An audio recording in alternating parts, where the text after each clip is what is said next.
Why is there so much talk about nuclear weapons this week? This was a big week to get more afraid about nuclear weapons. Russian President Vladimir Putin announced the testing of a new nuclear-capable missile. President Donald Trump responded by calling for the U.S. to resume the testing of nuclear weapons. Don't forget to follow this channel, ECO Channel TV, for more updates on international news. Neither country has tested nuclear weapons since the 90s, and Russia was quick to clarify that Putin did not announce new nuclear testing.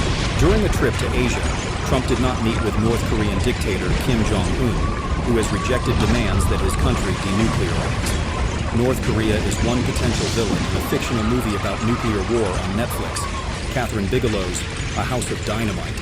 It is a Rashomon-style thriller about the concept of mutually assured destruction that the filmmakers mean to be a wake-up call for nuclear powers.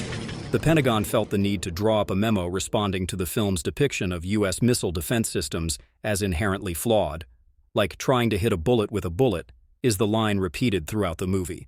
The film's writer, Noah Oppenheim, told CNN's Jake Tapper that he welcomes the criticism, since the movie's intention was to invite a conversation about an issue which we think is tremendously important and doesn't get enough attention, which is the fact that we have all these nuclear weapons that exist in the world and that pose a great threat to all mankind. There's more talk of nuclear weapons to come. A treaty between the U.S. and Russia to limit the size of nuclear arsenals expires in February, and there's currently no movement to extend it. The Trump administration's strikes against Iran's nuclear facilities set back its nuclear capabilities, but likely did not completely destroy them. There's new tension this week between India and Pakistan, both nuclear powers. I went back to Matthew Foreman, a professor at Texas A&M University, who has written extensively about nuclear weapons and disarmament, including in the books Influence Without Arms, The New Logic of Nuclear Deterrence, and Nuclear Weapons and Coercive Diplomacy, with Todd S. Sexer. We last talked around the time of Russia's invasion of Ukraine, when nuclear threats were also in the news. Our conversation about the developments this week, conducted by email and edited for length and style, is below.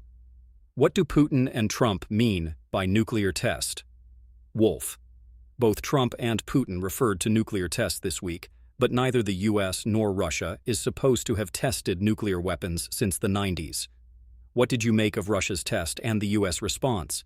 Is this the kind of coercive diplomacy you've written about or something else? Fuhrman.